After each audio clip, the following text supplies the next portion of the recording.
So welcome everyone to secondary characters, one of my favorite things. So I love it so much that, like Rad said, I put a lot of characters in all my books. But I think with this panel, we have a great group of people who know how to write a secondary character. So I was going to introduce everyone before we begin. We're going to start with Sophia Kell Hagin.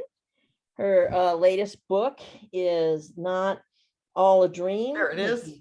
Ta-da! Definitely not a romance, she said. No. All right, we have Jaime Maddox, whose latest book out is Paris Rules.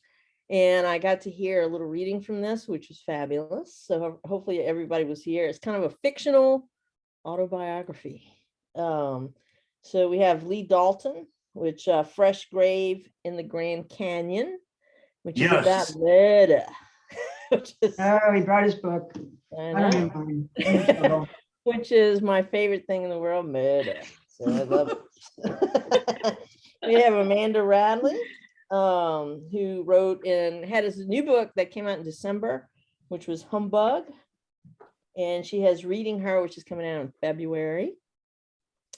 Miss Fiona Riley, the Queen of Steam, is with us today. I brought my book. Yeah. All right, this one is the third book in her current series, which is a high stakes romance, and which is set in the world of real estate. If you, I said, don't cut your grass while you're reading one of her books. And then we have the boss is here, Radclyffe, whose latest book came out in November, which was Pathway to Love. That's not this one. This is the one that's before it, but I don't have that one, so I'll just go with it. And then in May, she has A Perfect Rivalry coming out. So, which is set in the world of medicine, which is really something she knows a lot about, and one of my favorite things that she writes about. So something to look forward to. So secondary characters. So we're going to start, but my first question is, what is the purpose or role of a secondary character? So Sophia, let's start with you.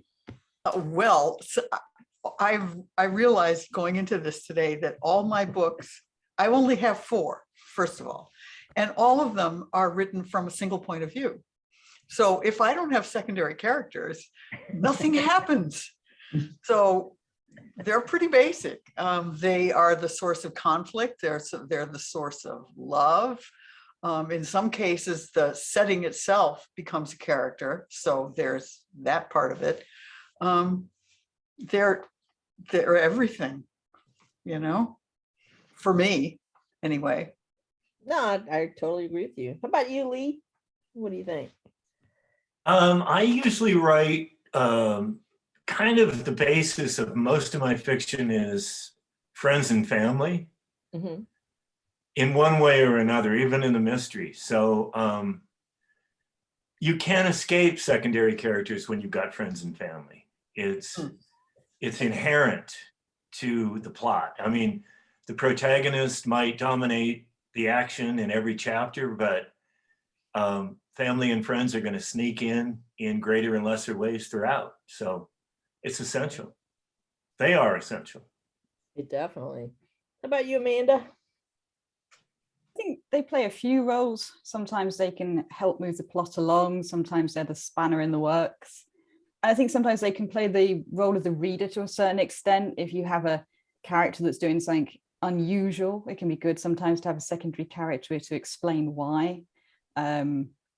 I think, you know, if you have a cast of characters, it can be a little bit more realistic as well. You know, very rarely do we, unless you're writing a stranded novel, do we exist in a vacuum. So it creates to the realism as well. All right. How about you, Jaime?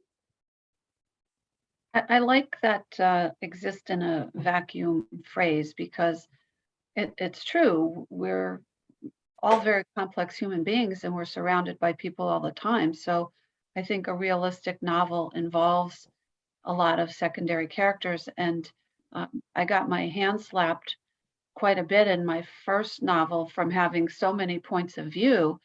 And I think in a lot of ways, having multiple points of view and secondary characters makes your writing easier, because if you have limited points of view, then you have to be much more clever in how you're getting your message across, where the secondary characters can reveal secrets and parts of the plot and things that you want to be revealed to the reader, but aren't necessarily the sorts of things that the primary character would talk about. So, and if you want to reveal how a primary character looks, for instance, she could look in the mirror, but how do you get that across? But when you have a secondary character who looks at her and sees something, it's much easier to make that description.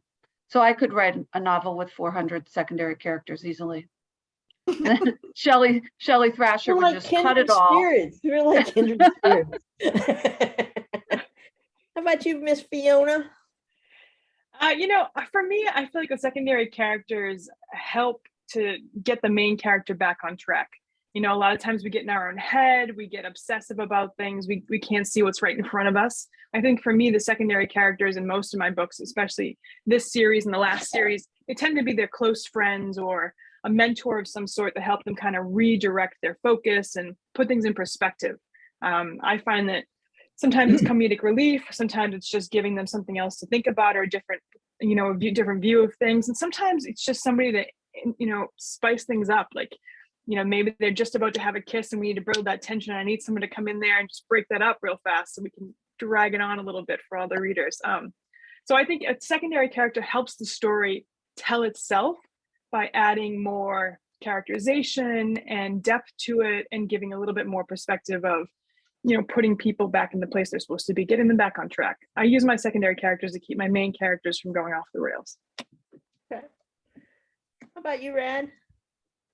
Well, I think I agree with what everyone has already said. I think that secondary characters play a multitude of roles, and it depends on what you're writing and how you use them. I mean, I personally tend to use secondary characters to enhance or reveal the primary character's emotional state.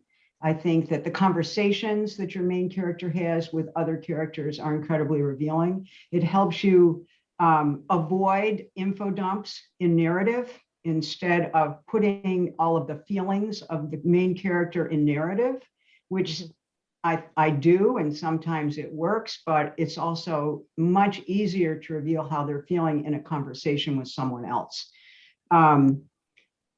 I both agree and disagree about the quantity of secondary characters. I think that too many characters distract from the main thread. They tend to dilute the characterization of the main character. I think too many points of view can be really confusing. And again, it tends to minimize the depth of characterization you have with your primary character. I think it's fine to have important characters who revolve around your main character, but most of them don't need to have a point of view. If they're not substantial secondary characters in a subplot, they probably do not need to have a point of view.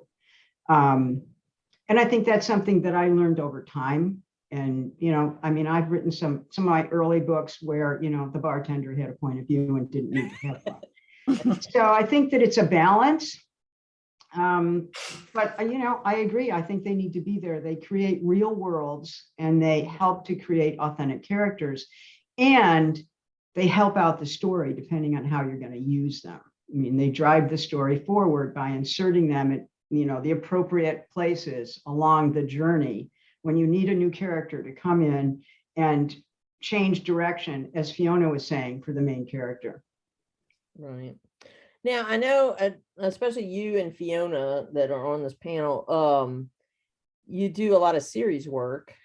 So some of those secondary characters, then in the next book, they're not, they move up a slot into more main characters. So when you're writing a series work, do you do that with, do you have that in mind when you write it? Well, I'll take it first. It depends on how smart you are when you start writing the series, because when I started, I wasn't very smart and I didn't know I was writing a series.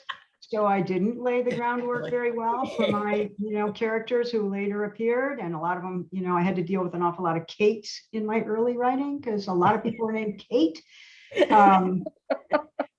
But in the two I was gonna hold up, these two, Passionate Rivals and Unrivaled. I'm presently writing Perfect Rivalry, which is number 3. That was completely planned from the beginning. And I put all the characters in at the beginning that I wanted to use. So I'm betting that Fiona does the same thing. And you can begin to develop the characters subtly in the background in those earlier books. But I don't develop them a whole lot. I tend to really focus on the central characters, even if I'm writing the beginning of a series. How about you, Fiona?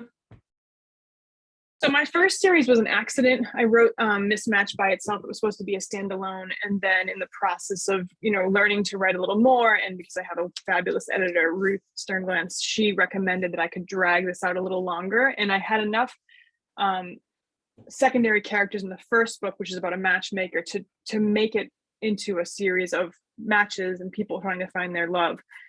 Begin in the high stakes romance series I'm reading from now, or we're talking about now. This was completely planned. So I'm a planner all the way through. I plot everything through.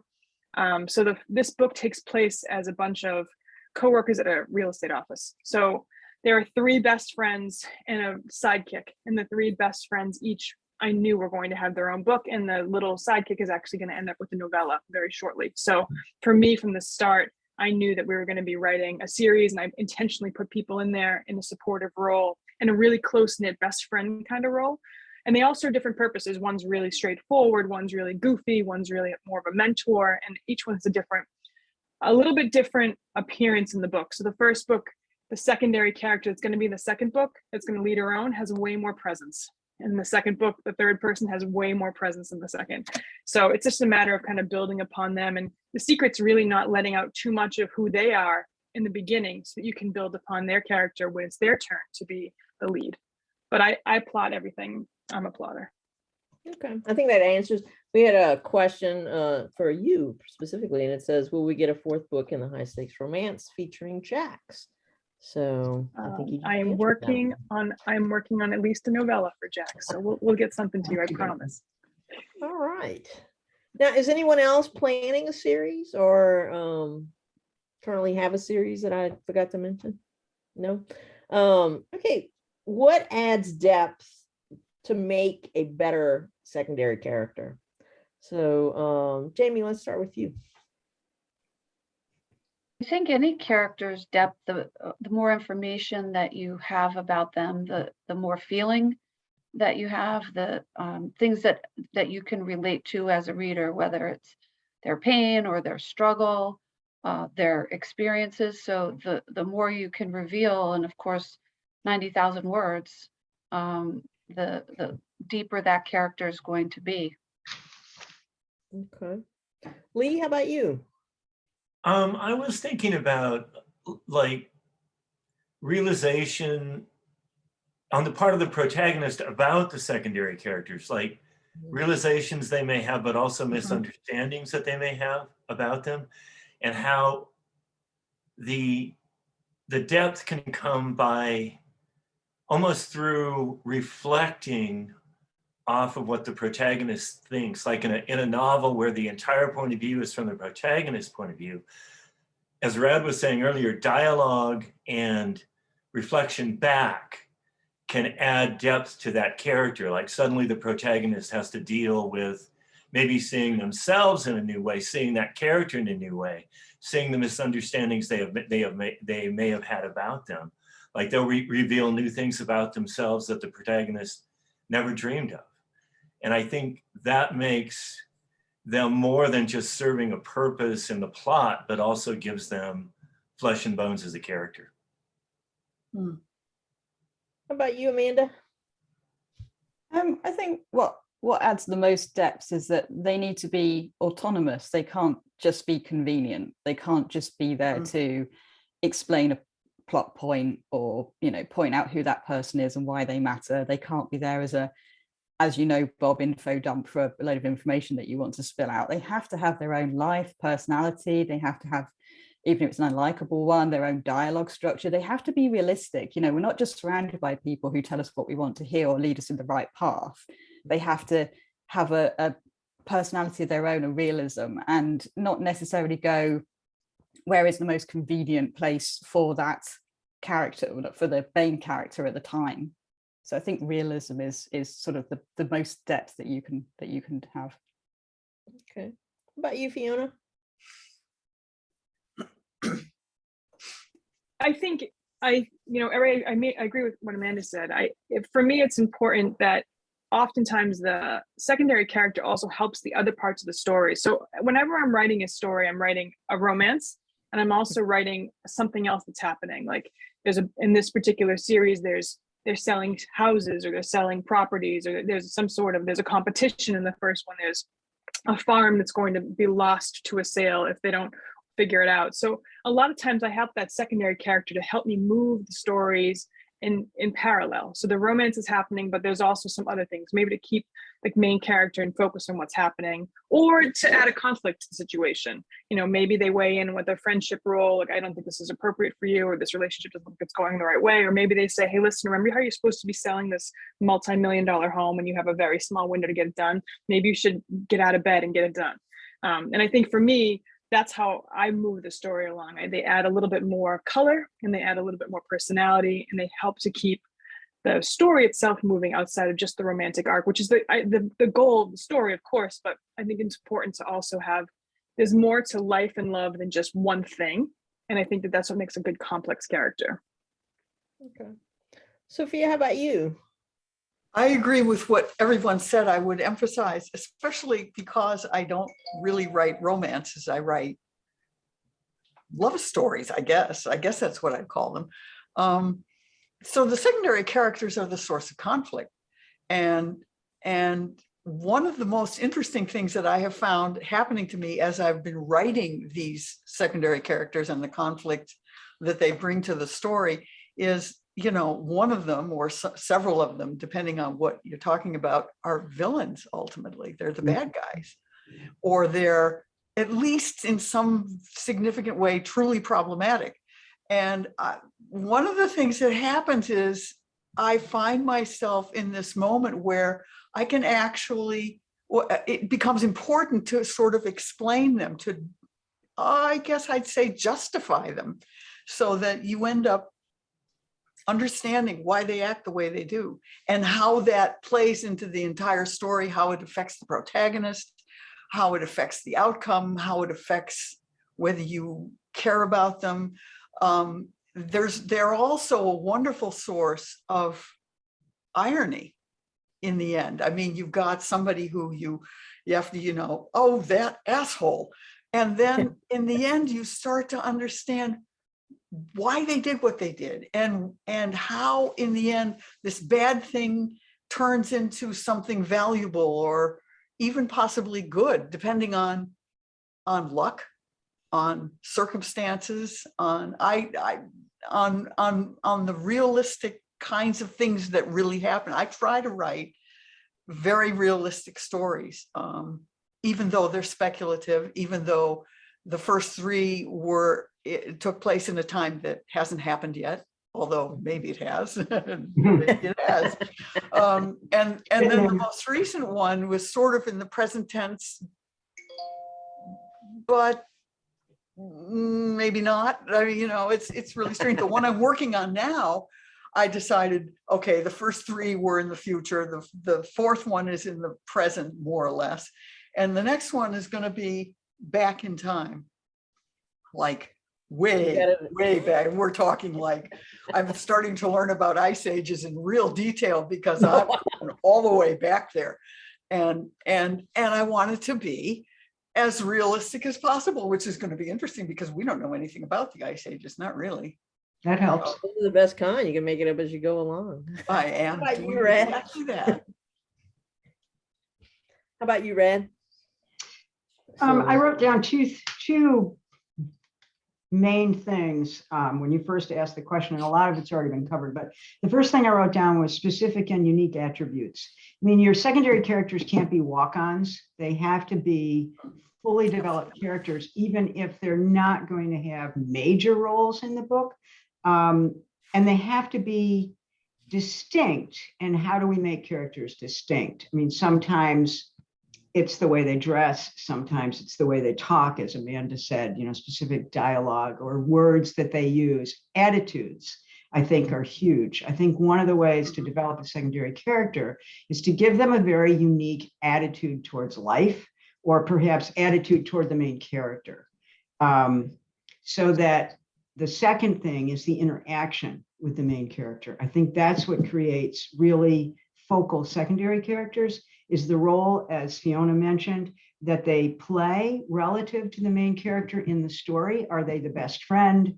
Are they the teacher? Are they the antagonist, the villain, the competitor? They have a dynamic interaction that's unique to them in that story. And that's the role that they play above and beyond, all of the technical things that we're doing with that character, revealing the way the main character looks, revealing through their dialogue what the main character thinks. They're also a focal piece of the work in terms of the part that they play in moving the entire story forward. So I basically agree with everything that everyone has just said.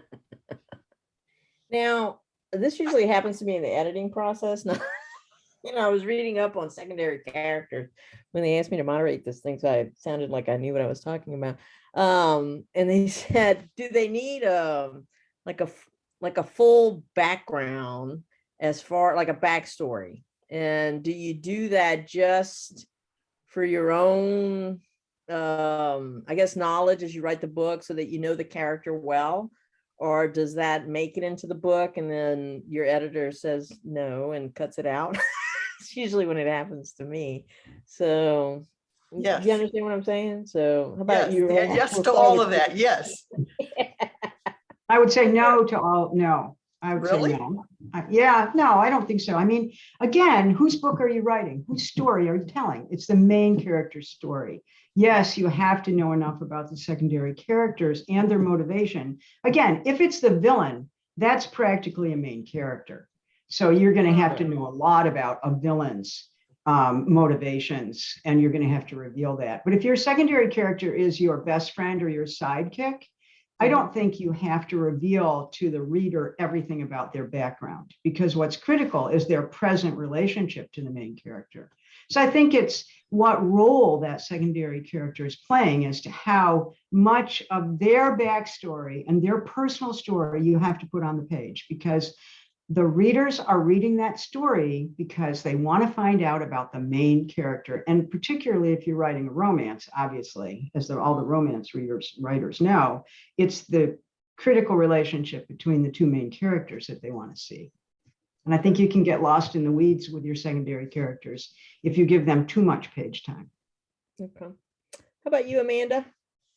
I agree with Rad. I'm lazy though, so I don't want to create a whole world for these people who are literally just there to be a reader's like perspective or something. Like, no one needs to be.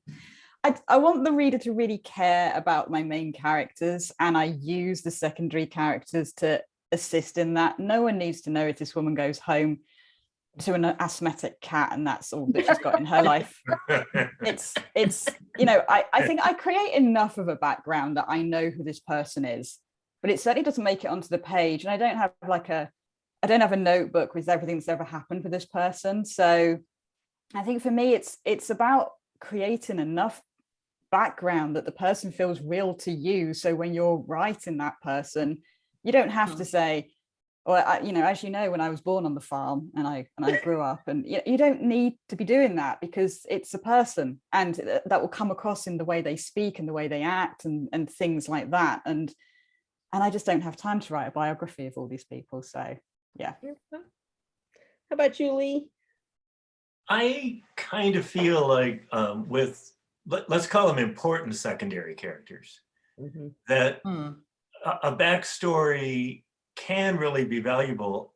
And I guess your question, Ellie, is how much of that background do you develop in the novel? Like, how much do you let the reader have to bother with all these facts about him? But I think it's important from the writer's point of view to have it. I should just speak for myself. For me, I like to have an idea, like, was she born in Texas? Did she have a father who was domineering? And is that why she behaves the way she behaves?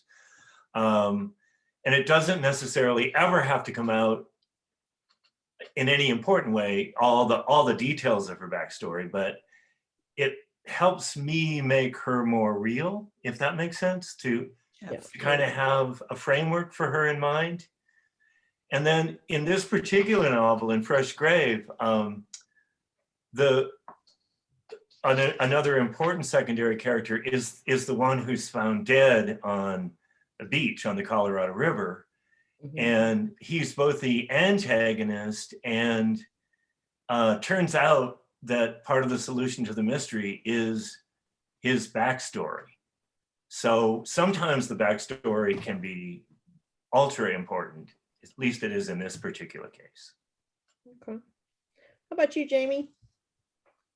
How much do you think I write intrigue as well, and I think in that case there is some detail needed, because, as Lee suggested, that's going to help you understand what's happened, perhaps help you solve the mystery because you've got that information. Otherwise, the solution to the mystery just comes out of left field, and I think that leaves a reader very dissatisfied.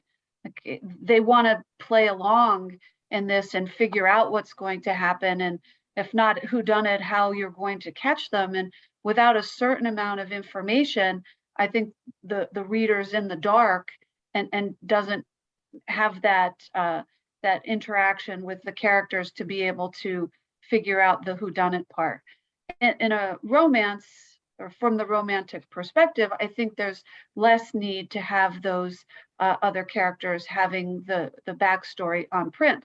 But I'm a person who knows every single thing about everybody.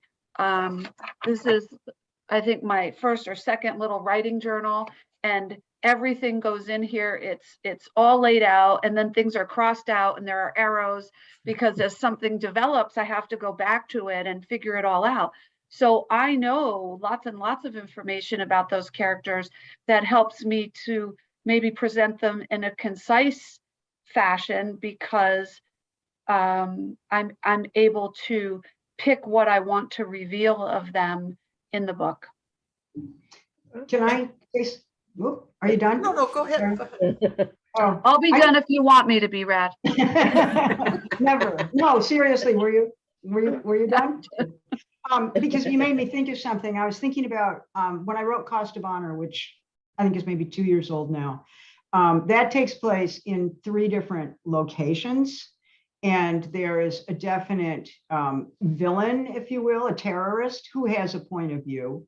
And all the characters in the various places have points of view. But for me, they were all main characters. And I think even if you're writing a slightly smaller stage and you've maybe only got one villain, that villain is a main character, almost has to be. If you've got a stalker or someone who is endangering the main character, they usually are main characters as well, and will often have a point of view. So I think that, it really depends on the role that the character is playing in the book that you are writing, how much backstory you reveal, whether they have a point of view. Okay. No, I feel the same way. I mean, when you write books where you kill people, like sometimes I do love writing the bad guy. It's one of my favorite things. How about you, Fiona? Is Fiona still with us?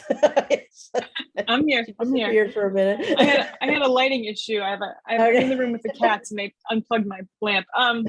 For me, it's I'm a dialogue person. I like dialogue. So for me, I like to reveal parts of the secondary character that are important, kind of like what Lee talked about. Everyone's pretty much touched on it, but for me, it's a matter of having it in dialogue exchange. In this particular series with the high stakes romance, they're all realtors, but they've come from very different backgrounds. One came from a really aggressive family that pushed success. Another one is kind of a free bird. Her mom lives at a nudist colony. She was raised kind of really hippie, and she's a math genius and very, very easygoing. So for me, you need to know that they've been friends for 4 years and that she just got back from visiting her mom at a nudist colony where she's, polyamorous. So you just have a better approach of understanding how Lauren is. Lauren exists in this world, lives in the moment. She's very present. Nothing really phases her, whereas her best friend Trina is pretty intense. And she comes from a really aggressive family that pushes success. So that for me, that comes up in conversation. I want it to feel very natural. It pushes along both character story, the main character and the secondary, because then you know they're close, but they're different and they complement each other in a way that is beneficial to each other in friendship and also in moving the story along, because Lauren is a little less intense and she, you know, sees the relationship progress. So for me, it's more dialogue based. That's how I sneak information in. I don't do a full character sketch on the side. Sophia, how about you? Secondary, I agree with everybody. What can I say? I like using secondary characters to basically to move the story. I mean, they bring all of the action in at least in the stories I've written. And they're continuing in the one I'm working on now to do the same thing. This one, at least, the one I'm working on now, will actually have 2 points of view, which is truly breakthrough for me, as it turns out. And already, in fact, it opens with a secondary character really kind of triggering the whole story. And how much backstory? Well, I like the idea of not. I like knowing all I can about these people. I like sort of dribbling it along, except when there's a kind of confrontational moment, not confrontational, sometimes confrontational, but more like a critical turning point in the story, a decision point maybe. And what has to happen, at least what's happening to me when I write this stuff, is that's the point where the secondary character kind of truly opens up and starts to really express who they are, starts to tell the protagonist who they really are, and it moves the relationship considerably, and not necessarily a romantic relationship. Sometimes it's about how we're going to survive this. What kind of partnership, what kind of alliance do we need to develop in order to, survive? I've decided that that's the best characterization of what I write. I write survival stories. Yeah, you do. I'm gonna throw out the next question because this happened to me when I started writing the Devil series, actually. The main characters, the first one was Remy. And as I started to write this book, there was this kind of basic secondary character named Derby King Casey. And as I started to write the book, it turned out, so have you ever started to write a book and you had these secondary characters that all of a sudden just kind of took over the, I think in this case, I made the right decision. 10 books later, something like that. Exactly. So I mean, Remy's still in there, but is a major secondary character. But I've always, felt that eventually maybe I'll do one just on them. But has that ever happened to you? I'll just throw that out to whoever wants to answer that one. I don't know. The book I'm working on now has I'm early enough in the effort that I find myself in a kind of, they're almost like battling with each other. Which one of these is really going to be the main character? And in fact, I think it's going to be both of them. And what's starting to happen to me is that there's going to be a kind of, I think of this story as a double helix. And you notice when you look at the model of a double helix, the two strands don't actually ever touch each other. They have all these little links connecting them all the way around, but they don't actually touch. And I've got a whole other strand in this story that's going to do that with the two main characters, in effect, creating two other main characters. And I have no idea what's going to happen. Who's going to dominate? I don't know. I'm going to let it happen and find out. Come back in 3 years. That's about when it'll be done. Anybody else? Yeah. I have a standard answer for this that probably everybody's heard a million times, but I don't think that characters take over the story. I think you're always driving the bus. I think that it's an author's job to drive the bus.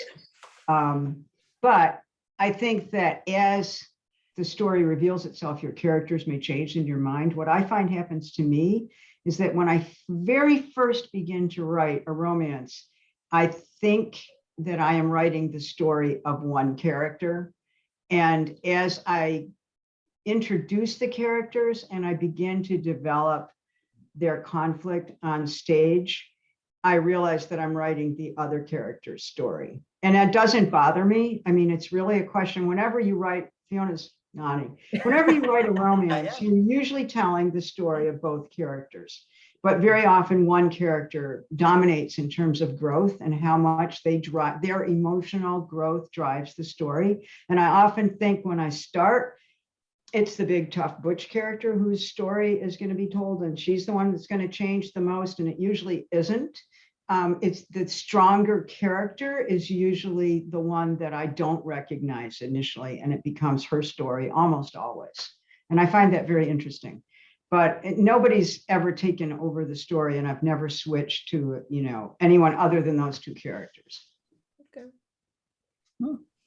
Fiona, did you have anything to add to that? You know, interestingly enough, so my debut novel was Mismatch, and when I first wrote Mismatch without any professional guidance, it was Samantha's story, but it was really challenging. The point of view switched a lot. I had a lot of just craft issues I had to work out, and when I went through it a second time, it was actually in Lucinda's point of view.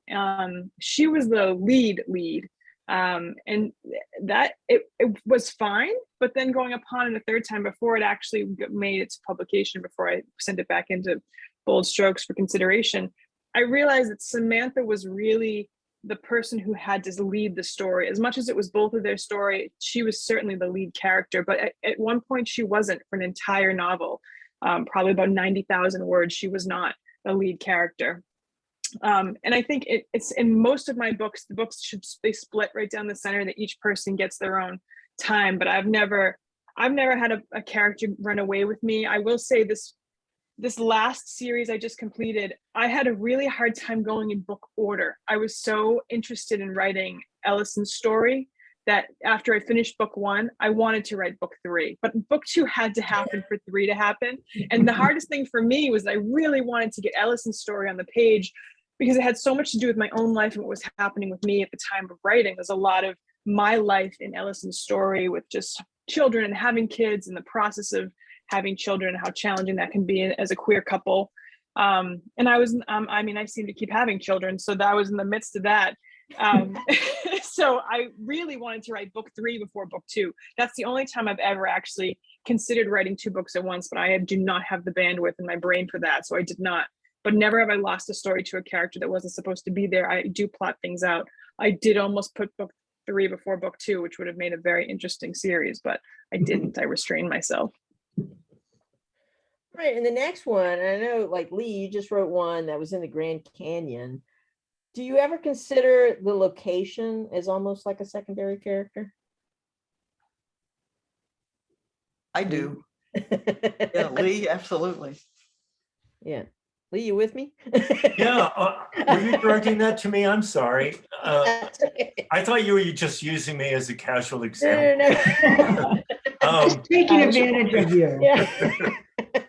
It's definitely, I mean, it's obvious by the title, Fresh Grave in Grand Canyon, that Grand Canyon, I hope, is definitely a character.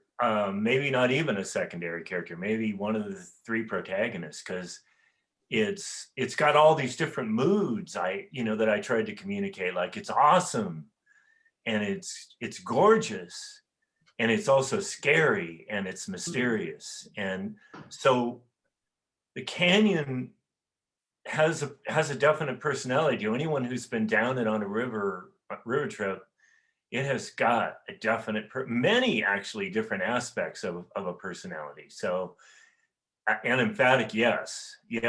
And I tend to fall in love with settings anyway, so they're always really important to me, but never so much as in this novel. Yeah, it is a very different perspective from the riverside than it is standing on the rim. How about you, Amanda? Yeah, I think the location's can definitely be another character. I quite often set things in London, because London is just such a unique city, and people who have been there will recognize the place. So for people who know London, when I set something in Canary Wharf or at Bank or wherever, they'll know what kind of story it's going to be based upon that. For people who don't know London, they get to experience that world, because I will inject some of those points into things. I wrote a book called Lost at Sea, which took place on a cruise ship, which was as important a core component of the story, so sort of became a character in its own right. And then Under Her Influence was a story that took place at a theme park, and I had in a fictional theme park in Scotland, and I've had so many people message me and say, where's Fraser Park? I want to go there as soon as travel restrictions open. Sorry, it doesn't exist, but keep buying the book and maybe we'll build it. Good storytelling if you create in a place. Yeah, really. How about you, Jaime?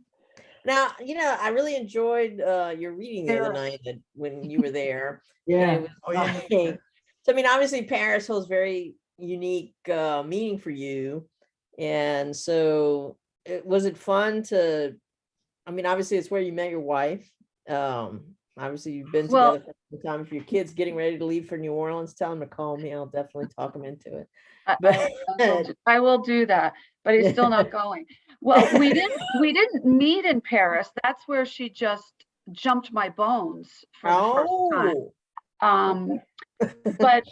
But the prelude to this really is true. The first paragraph of this book, she was in Nice in the south of France with her former partner, and right there, her former partner's grandfather keeled over, and they never made it to Paris. And so they had to attend to all of this stuff. They had 2 weeks planned, and they never got to Paris. So her ex bought her this book about this big of all of the art in the Louvre, and she had this on her coffee table the first time I went into her house, and she was like, oh. And so that whole getting to Paris was a huge thing for her. And my niece wanted to go to Paris as part of a class trip, and she is my godchild, and I adore her, and she begged and begged and begged, and I said okay. And I was having lunch with Carolyn, who was just my friend, and I told her that I had to go to Paris with a bunch of college kids, and I wanted to pretty much put a gun to my head. And she said, oh. And she told me the story about how she didn't quite get to Paris. And I said, oh gosh, you should come. And she said, oh, I wouldn't want to interrupt this time with your niece. And my niece was trying to learn to play golf, which was how Carolyn and I had met in the first place. And my niece loved Carolyn. She's like, oh, you should come to Paris. And so my niece actually invited her to come, and then totally abandoned us once we got there. So we had no choice but to end up together. Okay. How about you, Sophia? Now you don't need to read the book. In a word. This last book, Not All a Dream, there it is. Yeah, that one. In fact, there it is on the cover. That is Truro. That's about 2 miles from my house. And in fact, the character of Truro, North Truro in particular, is a really important part of this story. That and the event that happens on the other side of the world that throws everybody into the cold dark, the black cold, I called it. So yeah, it's really critical, and it's not. I guess I really indulged myself insofar as there's a lot of detail about Truro and about what it's like to live here. I live in Truro, and particularly what it's like when it's cold out and windy. Like now, it's blowing 40 miles an hour out there right now. If I disappear, it's because the power went out. I thought that's what happened to you, Fiona, because you're in Boston somewhere, aren't you? and it's blowing around here today. So yeah, the place, the setting is definitely really important. And that was true for my first 3 books as well, even though the settings change from book to book. And I find that if I'm not writing about somewhere really, really far away, like the other side of the planet, I tend to come back to Massachusetts. I don't know why, I just do. We go to the places we love. There's no place like home. Yeah. How about you, Rad? I don't think the setting is always a character in every one of my books. I do think it helps to have been wherever you're writing about, unless it's a very, when I wrote a smoke jumpers first responder, I had never been to that part of the world, but I studied the geography so that I knew what kind of plants and trees grew there and things like that, so you can make it authentic. And I think if you're writing about cities, it really helps if you've been to the city, because as Amanda said, you know what it's like on the street, what it smells like, what it sounds like. I don't think in every book the setting is a character, but I agree with Sophia, absolutely it can be. I wrote a book set down the road from hers in Truro in Provincetown. I wrote 10 of them, I think. So the setting was really important in that series. And I'm writing the River series, which I think Pathway to Love is number 8, I think. And that's set up the road from where I live. And I think the reason that the settings were so important in those books is that they infuse the entire book with a certain sense of living, how the characters in the book feel about the neighborhood, the community, the people that they live with, the responsibility that they have to the area, so that it comes alive in your writing and it centers the entire series in this place, this commonality that all your characters share. And I think that when you're writing a series like that, it's very, very important and integral to the series. There's also something that can happen in this last book I wrote. The changing environment was a real element in the story, and I found that using the place where I live and how it changed with time and the events that were happening in the wider world that really you couldn't see it. I mean, it gets cold, it gets dark, you can't get food, there's no health care. Things start to really deteriorate, and that happens in very quiet, subtle ways in a place, and you can portray that with these little tiny details. Mm-hmm. that you portray the place, and then you start portraying some of the ways it changes as these things happen, and it can be very powerful. It was a lot of fun to do it. It's a big help to write the area that I saw Fiona, nodding. Like I never would have written a balloon scene, not the balloons you fly, but the balloons that people go up in, except there's a balloon festival here every year. So it not only creates authenticity, it helps you find the scenes that make your world come alive. Okay. My environment, so let me just 1 second, Allie. So I know you write a lot about New Orleans. So for me, mine's kind of brand specific. I write a lot about Boston because I am here, and I do believe that there's a lot of characterization that comes with Beantown. So in all of my books, including the cruise ship book, we touch base in Boston for the most part. There's some sort of drawback there, and I think for me it's brand specific. It's where I do return to, and it's where there's so much history and architecture and things here that you can draw from. So I completely agree with everything that everybody said, and I've been to that balloon festival, and it's wonderful, by the way. All right, I think that is our time. I think we answered the 2 questions that people, so thank you for asking. Thanks everyone for joining us today. So thank y'all so much for joining us.